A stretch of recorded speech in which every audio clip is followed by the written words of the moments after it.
الحمد لله نحمده ونستعينه ونستغفره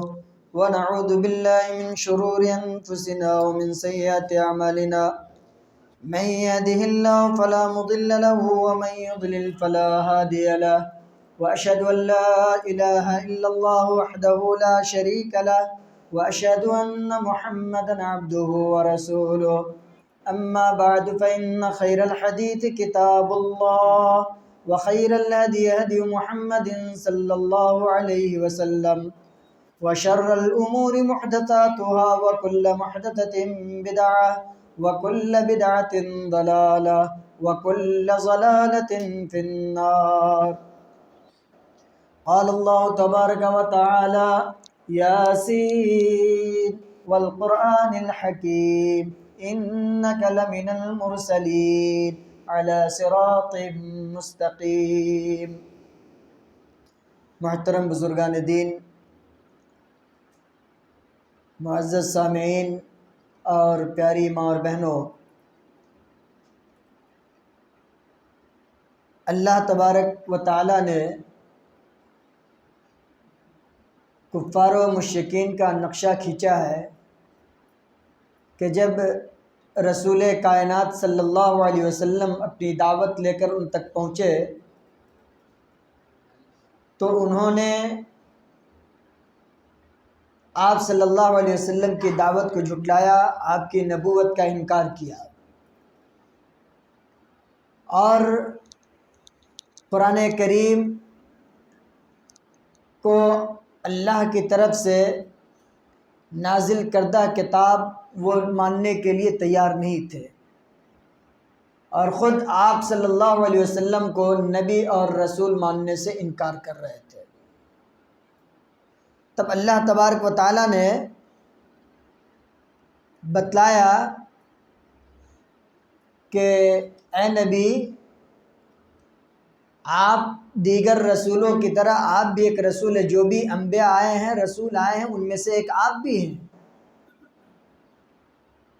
اور نبی کریم صلی اللہ علیہ وسلم کو اللہ تبارک و تعالیٰ نے تسلی دلائی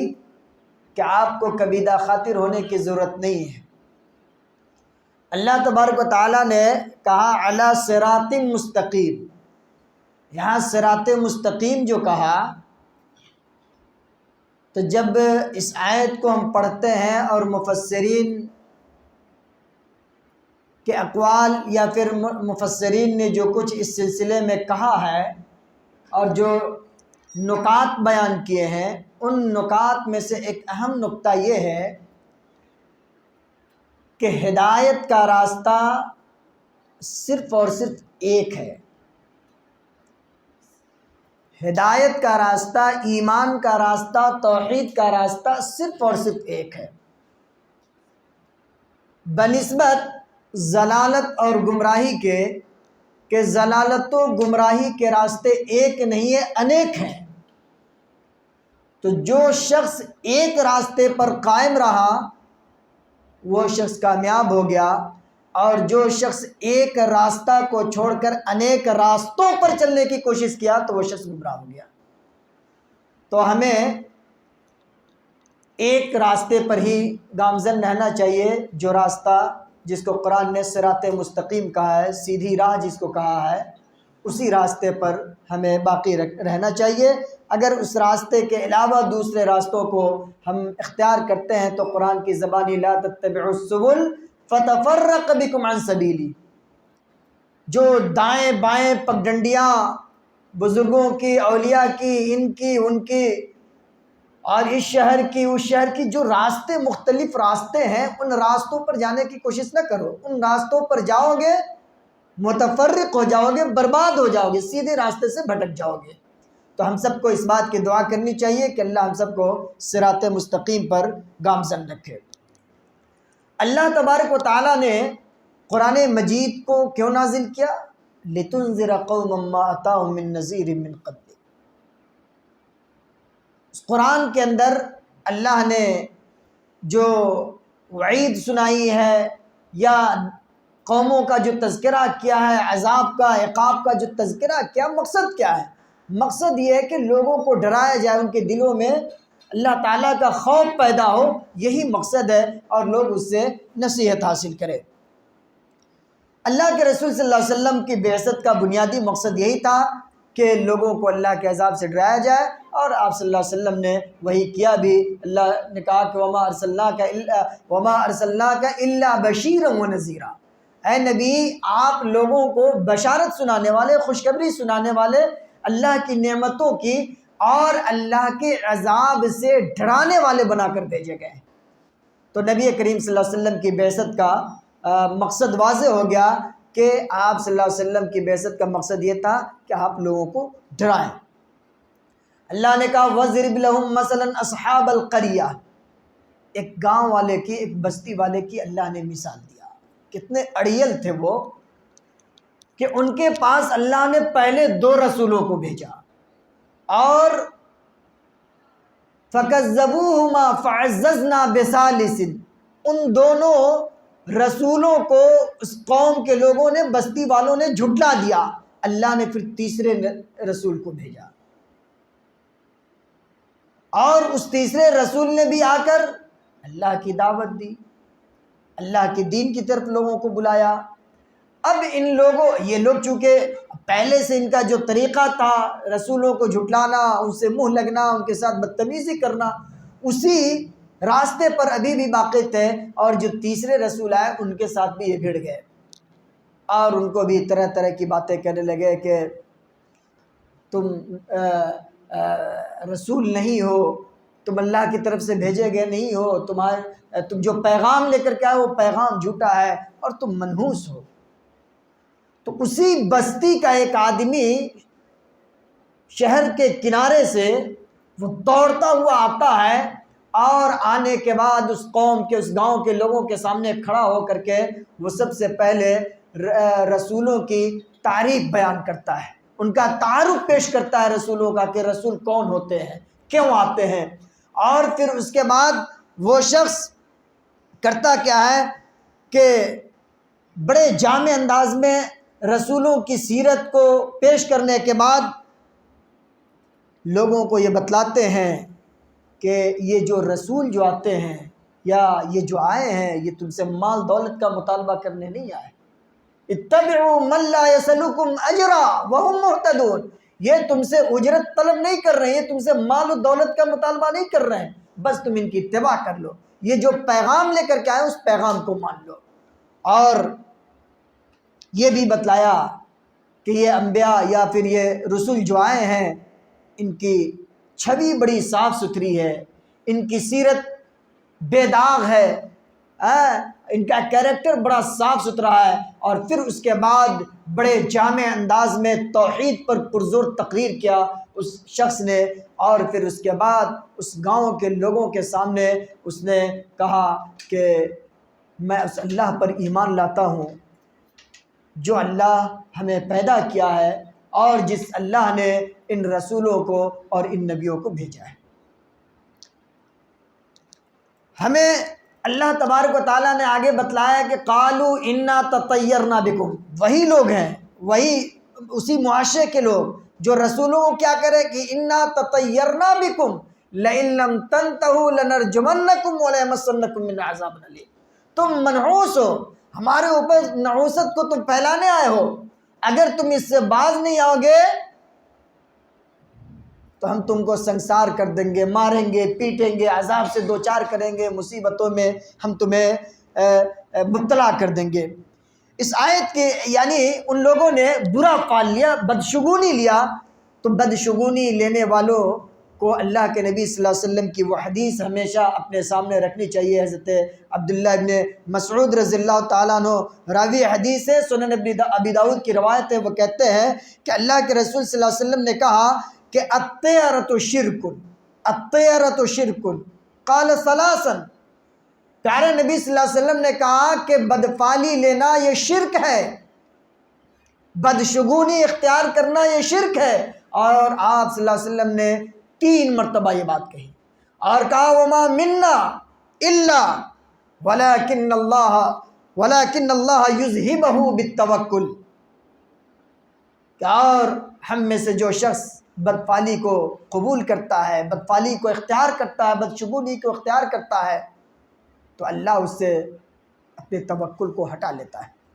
اس کا بھروسہ، اس کا توکل انہی غلط چیزوں میں مقید ہو کر کے رہ جاتا ہے۔ اور دوسری روایت اس سلسلے میں ایک اور اللہ کے نبی صلی اللہ علیہ وسلم نے فرمایا، صحیح بخاری کی روایت ہے، آپ صلی اللہ علیہ وسلم نے کہا کہ لا طیرۃ، کوئی ادشگونی بدشگونی کچھ نہیں ہے، وخیرها الفال، اور بہترین فال کیا ہے؟ وہ اچھی چیز ہے۔ اور بہترین فال کیا ہے؟ قالوا وما الفال قال الکلمۃ الصالحہ، اچھی بات، نیک بات، اور وہ باتیں جو قرآن و سنت کے مطابق ہو۔ جب تم میں سے کوئی آدمی سنے کسی سے تو اس کو نیک فال تصور کرنا چاہیے۔ اس آیت کریمہ اور ان احادیث رسول صلی اللہ علیہ وسلم کی روشنی میں آپ یہ دیکھ لیں کہ جو لوگ دنوں میں نحوست مانتے ہیں یا کسی عمل میں نحوست مانتے ہیں، وہ پھر اللہ کے رسول صلی اللہ علیہ وسلم کے اقوال اور اللہ تبارک و تعالیٰ کی ان آیتوں کا کیا جواب دیں گے؟ یہ آیتیں ہمیں بتلا رہی ہے کہ یہ جتنے ایام ہیں، یہ بدھ، جمعرات، جمعہ، سنیچر، اتوار، سوموار، منگل، جو بھی ہے، یہ تمام ایام اللہ کے بنائے ہوئے ہیں۔ اب ان دنوں میں اگر کوئی کہے کہ بھائی صاحب جنتری دیکھنے دیجئے، کیلنڈر دیکھنے دیجئے، یہ دن سعد ہے کہ نحس ہے، نیک دن ہے کہ برا دن ہے، تو اب بتائیے اس کے عقل کا آپ کیا کہیں گے؟ اس کے عقل کا آپ کیا کہیں گے ان آیات اور احادیث کی روشنی میں؟ جو دنوں کو برا کہتے ہیں، جبکہ اللہ نے تمام دنوں کو بہتر دن بنایا ہے۔ اور بلکہ آپ سلف کی تاریخ کو جب پڑھیں گے، اور خود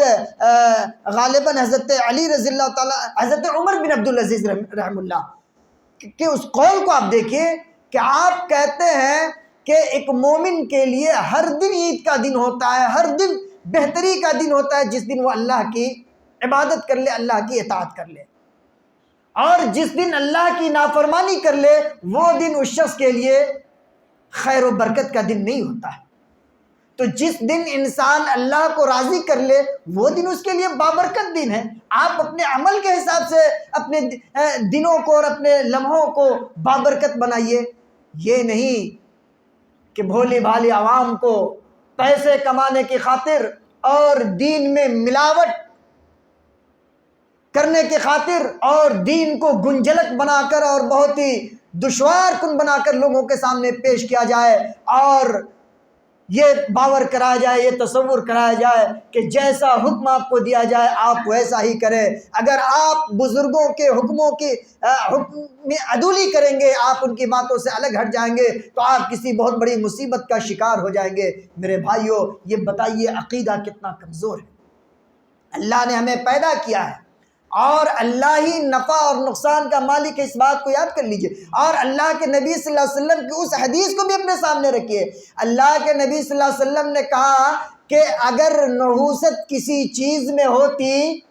نحوست اگر کسی چیز میں ہوتی، عورتوں میں ہوتی، نحوست اگر کسی چیز میں ہوتی، گھوڑے میں ہوتی، نحوست اگر کسی چیز میں ہوتی، کسی گھر میں ہوتی، لیکن نحوست کہیں نہیں ہے۔ اگر ہوتی تب، لیکن اس کی نفی اللہ کے نبی صلی اللہ علیہ وسلم نے یہاں کر دی کہ لا طیرۃ، ایک دم عمومی بات کر دی کہ کوئی ادشگونی بدشگونی نہیں ہے۔ اس لیے میرے بھائیوں، ہمارے وہ بھائی جو کہتے ہیں کہ محرم کے دنوں میں خوشی کا کام مت کیجیے، یہ غم کا ماتم کا دن ہے، ہمارے کچھ بھائی کہتے ہیں کہ فلاں دن آپ کے لیے بہتر نہیں ہے، فلاں دن آپ کے لیے جو نہیں منحوس دن ثابت ہو رہا ہے، آپ اس دن میں وہ کام نہ کیجیے۔ میرے بھائیوں، کل کو کس نے دیکھا؟ اگر کل کا دن ہمارے لیے خیر کا دن نہیں ہے تو کیا پرسوں کی ہماری گارنٹی ہے کہ ہم پرسوں زندہ رہیں گے تو اس دن خیر کا کام کر لیں گے؟ عقل بھی اس چیز کو قبول نہیں کرتی ہے۔ اس لیے اس طرح کی ان تمام چیزوں سے توبہ کیجئے، اور آپ پھر دیکھیے کہ اس طرح کے جو معاملات ہیں یہ پورے معاملات غیر مسلموں سے میل کھاتے ہیں۔ آپ غیر مسلموں کے ہاں جا کر دیکھیں، ان کے ہاں شنی کا معاملہ ہے، ان کے ہاں گرہ کا معاملہ ہے کہ اس دن فلاں گرہ ہے فلاں گرہ ہے۔ اور پھر مسلمان بھی جو لا الہ الا اللہ محمد الرسول اللہ کا پڑھنے والا ہو، جس کے لیے اللہ نے اس کائنات کی تخلیق فرمائی ہے، جس کے لیے اللہ نے اس کائنات کے ذرے ذرے کو بطور نعمت پیدا کیا ہے، اور وہی اس چیز سے الگ رہے، وہی اس چیز سے جو نہیں محروم رہے، تو یہ کتنی بڑی بے بسی اور بدعقلی کی بات ہے۔ اس لیے میرے بھائیوں، ان چیزوں کو آپ اپنی ذہنوں سے نکال دیجئے اور لوگوں کو اس بات کی تبلیغ کیجئے، بتائیے کہ آپ کے لیے کسی بھی کام کا کرنا جب آپ کے لیے میسر ہو جائے، جب آپ کے لیے آسان ہو جائے، اللہ اور اس کے رسول کی اتباع کرتے ہوئے، اللہ اور اس کے رسول کے طریقے کو اپناتے ہوئے آپ اس کام کو کیجئے، آپ کا وہ کام انشاءاللہ بابرکت ہوگا، وہ کام آپ کا خیر و برکت سے محروم نہیں ہوگا۔ آگے اللہ تبارک و تعالیٰ نے کہا الیوم نختم علی افواہہم وتکلمنا ایدیہم وتشہد ارجلہم بما کانوا یکسبون۔ یہ تمام آیتیں جو میں بیان کر رہا ہوں سب کا ایک دوسرے سے ریلیشن ہے۔ قیامت کا دن ہوگا، کوئی آپ کی طرف سے گواہ کھڑا نہیں ہوگا، لیکن آپ کے ایک ایک عمل کا حساب آپ سے لیا جائے گا اور آپ کے ایک ایک عمل کی گواہی دی جائے گی۔ اگر آپ نے اس ماتھے کو رب کریم کے دربار میں جھکایا ہے تو یہ جگہ گواہی دے گی، آپ کی یہ پیشانی گواہی دے گی کہ اے اللہ تیرے اس بندے نے اپنی اس عظیم پیشانی کو اگر جھکایا تھا تو تیرے دربار میں اگر آپ کی یہ پیشانی کسی قبر پر جھکتی ہے، کسی ولی اور بزرگ کے آستانوں پر جا کر جھکتی ہے، تو آپ کی یہ پیشانی کل اللہ کی بارگاہ میں گواہی دے گی کہ اے اللہ اس نے تیری توحید کو رسوا کیا تھا اور اس نے اپنی پیشانی کو غیر اللہ کے دروں پر جا کر جھکا کر کے داغدار کیا تھا۔ اسی کو اللہ نے کہا کہ الیوم نختم علی افواہہم وتکلمنا ایدیہم وتشہد ارجلہم بما کانوا یکسبون۔ کل تمہارے منہ پر مہر لگا دیا جائے گا، سل لگا دیا جائے گا، بولنے کی قوت چھین لی جائے گی۔ اب آپ نے اپنے ان ہاتھوں سے کسی صاحب قبر کو جا کر آپ نے بوسہ دیا، ان کو چوما چاٹا، یا پھر آپ کے پاؤں ایسی جگہوں پر گئے جہاں پر گناہ کا آپ نے قصد کیا، تو یہ سارے اعضاء اور جوارح کل آپ کے خلاف گواہی دیں گے۔ آپ کے یہ ہاتھ، آپ کے یہ پاؤں، آپ کی یہ آنکھیں، جسم کا ایک ایک حصہ، ایک ایک پارٹ اللہ کے ہاں آپ کے خلاف گواہی دے گی۔ الیوم نختم علی افواہہم وتکلمنا ایدیہم وتشہد ارجلہم بما کانوا یکسبون۔ اس لیے میرے بھائیو، اور لوگ وہاں پر دیکھ کر کے کہیں گے، کہہ رہے یہ کیسے ہو گیا، یہ ہاتھ پاؤں کیسے جو نہیں گواہی دے رہے؟ تب اللہ کہے گا انطقنا اللہ الذی انطق کل شیء، اللہ نے اس کو بولنے کی صلاحیت عطا کی ہے۔ یہ اللہ کی قدرت ہے کہ اللہ تمہارے ہاتھ سے بھی بلوا رہا ہے، پاؤں سے بھی بلوا رہا ہے، تاکہ دلیل مضبوط رہے کہ تم نے یہ کام کیا ہے کہ نہیں کیا۔ اللہ ایسے برے آفت سے اور بری گھڑی سے ہم سب کی حفاظت فرمائے۔ اللہ نے کہا واتخذوا من دون اللہ آلہۃ لعلہم ینصرون۔ لوگ اللہ کے علاوہ جو دوسرے لوگوں کی جو پرستش کرتے ہیں، پوجا کرتے ہیں، یا جن کو بہت قریب مانتے ہیں اللہ سے اور کہتے ہیں کہ بڑے پہنچے ہوئے ہیں، یہ اللہ کے ہماری سفارش کر دیں گے اور اللہ کے ہماری جو بگڑی بنانے کی بات ہے، ان کے وسیلے سے اور ان کے توسط سے ہمارا یہ کام ہو جائے گا۔ اللہ کہہ رہا ہے کہ واتخذوا من دون اللہ آلہۃ لعلہم ینصرون، یہ اللہ کے علاوہ دوسروں کو اس لیے معبود بناتے ہیں تاکہ ان کی مدد کی جائے۔ اب سوال یہ ہوتا ہے کہ جو لوگ اللہ کو چھوڑ کر دوسروں کو پکارتے ہیں، وہ کیوں پکارتے ہیں؟ کیوں پکارتے ہیں؟ قرآن خود اس کا جواب دے رہا ہے۔ قرآن اس کا جواب دے رہا ہے، وہ دوسروں کو اس لیے پکارتے ہیں، مخلوق کو اس لیے پکارتے ہیں تاکہ اللہ کی بارگاہ میں وہ ان کی مدد کریں، اور اللہ تبارک و تعالیٰ اس کا کھنڈن کر رہا ہے کہ وَمَا لَكُم مِّن دُونِ اللَّهِ مِن وَلِيٍّ وَلَا نَصِيرٍ۔ اللہ کے علاوہ جس کو تم اپنا معبود بنا رہے ہو، مِن وَلِيٍّ وَلَا نَصِيرٍ، نہ وہ تمہارا دوست ہو سکتا ہے اور نہ وہ تمہارا مددگار ہو سکتا ہے۔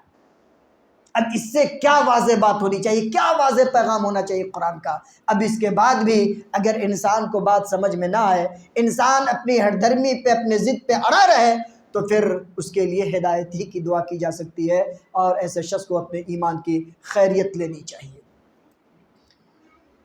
آگے اللہ تبارک و تعالیٰ نے سورہ زمر میں دو گروہوں کا، انسان کے دو گروہوں کا تذکرہ کیا ہے۔ ایک گروہ زمرۃ السعداء، جو نیک لوگ ہیں، نیک بخت ہیں، ان لوگوں کا تذکرہ کیا ہے، اور ایک گروہ ہے زمرۃ الاشقیاء، جو بدبخت لوگ ہیں، ان لوگوں کا اللہ نے اس سورہ مبارکہ کے اندر ذکر کیا۔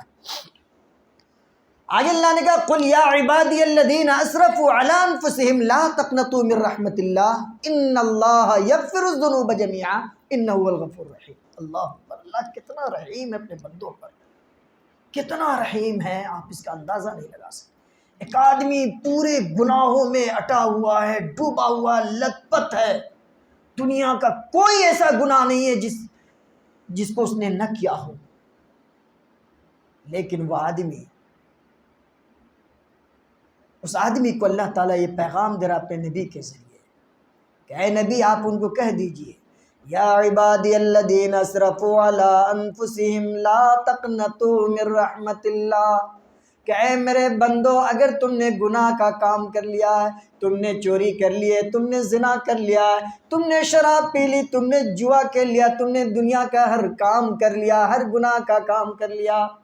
لا تقنطوا من رحمت اللہ، اللہ کی رحمت بڑی وسیع ہے، اللہ کی رحمت اتنی وسیع ہے کہ اس کی رحمت سے تم مایوس مت ہو، اس کی رحمت سے نا امید مت ہو۔ ان اللہ یغفر الذنوب جميعا، اللہ تمہارے تمام گناہوں کو معاف فرما دے گا۔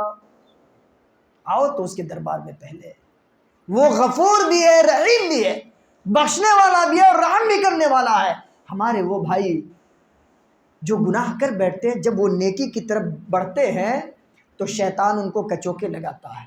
سماج کے لوگ بھی جو انسانی شکل میں شیطان ہوتے، دیکھو پوری زندگی یہ کیا وہ کیا، اب چلا یہ مسجد پکڑنے، دیکھو پوری زندگی اس نے گناہ کا کام کیا، بد کرداری کی، غلط کام کی، اب نماز پڑھنے آ رہا، لوگ اس کا مذاق اڑاتے ہیں۔ میرے بھائیوں، اللہ کی قسم یہ بہت بڑا جرم ہے۔ اگر ہم کسی اپنے بھائی کو جو ہدایت کے راستے پر آ رہا ہے، اور اگر ہم اس کا مذاق اڑاتے ہیں، اور اگر اس کو ہم ایک الگ نگاہ سے دیکھتے ہیں، تو پھر ہمیں اللہ رب العالمین کے سزا کا انتظار کرنا چاہیے۔ ایک آدمی، اللہ کا ایک بندہ جو اپنے رب کی طرف آ رہا ہے، ہم اس کو پھر سے دوبارہ بھگانے کا کام کر رہے ہیں، یہ اچھی چیز نہیں ہے۔ اس لیے جو آدمی ہدایت کے راستے پر آئے تو اس کی حوصلہ افزائی کرنی چاہیے، اور اس کا احترام کرنا چاہیے، اور اس آدمی کے لیے مزید دعا کرنی چاہیے کہ اللہ تبارک و تعالیٰ اس کو ثبات قدمی عطا فرمائے، اللہ اس کو استقامت عطا فرمائے۔ اس بات کی دعا کرنی چاہیے ہمیشہ۔ اس لیے ہم اپنے ان بھائیوں کا ہرگز مذاق نہ اڑائیں، اور جو لوگ گناہ کر چکے ہیں ان کے لیے بڑا اچھا موقع ہے، توبہ کا دروازہ بھی کھلا ہوا ہے، ابھی بند نہیں ہے، موقع ہے، اللہ کو یاد کر لیجئے۔ لیکن وہ ایک اللہ کے نبی صلی اللہ علیہ وسلم کی وہ حدیث بھی، وہ حدیث قدسی بھی آپ اپنی نظروں میں رکھیے کہ ایک آدمی آسمان و زمین کے برابر، آسمان سے لے کر زمین تک جو خلا ہے، جو خالی جگہ ہے، اتنا اگر گناہ کر لیتا ہے آسمان اور زمین بھر کر کے، لیکن شرک نہیں کرتا ہے، اللہ کو کا پارٹنر اور ساجد نہیں بناتا ہے کسی کو، نہ اس کی ذات میں، نہ صفات میں، نہ اس کی الوہیت میں، نہ اس کی ربوبیت میں، کسی چیز میں نہیں، تو اللہ تبارک و تعالیٰ کہتا ہے کہ لَأَتَيْتُكَ بِقُرَابِهَا مَغْفِرَةً۔ اللہ اکبر، اگر بندہ اتنا گناہ کرنے کے بعد بھی میری طرف چل کر کے آتا ہے توبہ کرتے ہوئے، لَأَتَيْتُكَ بِقُرَابِهَا مَغْفِرَةً، جتنا اس نے گناہ کیا اتنی بخشش لے کر کے میں اس کے پاس جاتا ہوں۔ اللہ اکبر، اس موقع کا فائدہ اٹھائیے۔ اگر ہم گناہ گار ہیں تو ہم اللہ کے حضور توبہ کریں، اگر ہم نے شرک بھی کر لیا ہے تو پھر اس شرک سے ہم توبہ کریں، اللہ بڑا رحیم ہے، وہ ضرور معاف کرے گا۔ اور اس کنفیوژن کو ختم کر لیجئے کہ ہم نے تو ماضی میں بہت گناہ کیا، بہت گناہ کیا، پتہ نہیں اللہ معاف کرے گا، نہیں، آپ اس چیز کو ایک دم ذہن سے نکال دیجیے کہ اللہ ضرور معاف کرے گا، اگر سچے دل سے سچی توبہ کے ساتھ اگر آپ آئے ہیں تب۔ اور اگر پھر اسی راستے پر جانے کی پلاننگ ہے تو پھر سمجھ لیجئے دوہرا عذاب ہے آپ کے لیے۔ اللہ نے کہا غافر الذنب وقابل التوب شدید العقاب ذی الطول، اللہ تعالی غافر ہے، گناہوں کو بخشنے والا ہے، بڑی عظیم صفت اللہ نے بیان کی۔ وقابل التوب، اللہ توبہ کو قبول کرنے والا ہے۔ یہ ہماری کتنی بدبختی ہے کہ اللہ کے ان تمام صفات کے ہوتے ہوئے اللہ بار بار اس چیز کی خبر دے رہا ہے ہمیں کہ بندو اپنے رب سے اپنے گناہوں کی معافی کروا لو، اپنے گناہوں کی معافی کروا لو، اپنے گناہوں توبہ کر لو، توبہ اللہ کے بارگاہ میں کر لو، اللہ کے ہاں توبہ قبول کیا جاتا ہے۔ ہم غفلت میں پڑے ہوئے میرے بھائیوں، تو ہم اللہ رب العالمین سے اپنے گناہوں کی معافی مانگیں اور اس سے توبہ کریں۔ اللہ نے کہا فاستقیموا الیہ واستغفروا، اللہ کے احکام کی ادائیگی میں انسان ہونے کے ناطے ہم سے کوتاہی ہو سکتی ہے، لیکن اللہ نے اس کا علاج بھی ہمیں بتایا ہے، اس کی دوا بھی ہمیں دے دی ہے۔ کہا کہ واستغفروا، تم استغفار کرو، اللہ سے بخشش طلب کرو، اللہ تمہارے ان تمام گناہوں کو، ان تمام کوتاہیوں کو دور فرما دے گا۔ ثبات قدمی کا، ایک انسان خیر کے راستے پر ہو اور اس پہ جمع رہے، باقی رہے، تو اس کا سب سے عظیم سبب کیا ہو سکتا ہے کہ انسان استغفار کرے۔ جب آپ اللہ سے مغفرت طلب کرتے رہیں گے، استغفار کرتے رہیں گے، تو اللہ آپ کو نیکیوں کے راستے پر باقی رکھے گا، اللہ آپ کو وہاں سے ہٹائے گا نہیں۔ اور کہا ان الذین قالوا ربنا اللہ ثم استقاموا، اس سلسلے میں قالو یعنی باللسان والقلب، یعنی ہم یہ کہتے ہیں کہ اللہ ہمارا رب ہے تو صرف زبان ہی سے کہنا کافی نہیں، زبان کے ساتھ ساتھ دل سے بھی اس کی تصدیق کرنی ہے، دل سے بھی ماننا ہے کہ ہمارا رب وہی ہے۔ اس سلسلے میں امام ابن تیمیہ رحمہ اللہ کہتے ہیں کہ استقاموا علی محبتہ وعبودیتہ فلم یلتفت عنہ یمنۃ ولا یسرۃ، المستدرک علی مجموع الفتاوی جلد 1 اور صفحہ نمبر 152۔ امام ابن تیمیہ رحمہ اللہ فرماتے ہیں کہ اللہ رب العالمین کی محبت اور اس کی بندگی پر انسان ایسا جم جائے کہ نہ دائیں دیکھے نہ بائیں دیکھے، اس کی محبت میں کسی اور کو شریک نہ ٹھہرائے، اس کی بندگی میں کسی اور کو شریک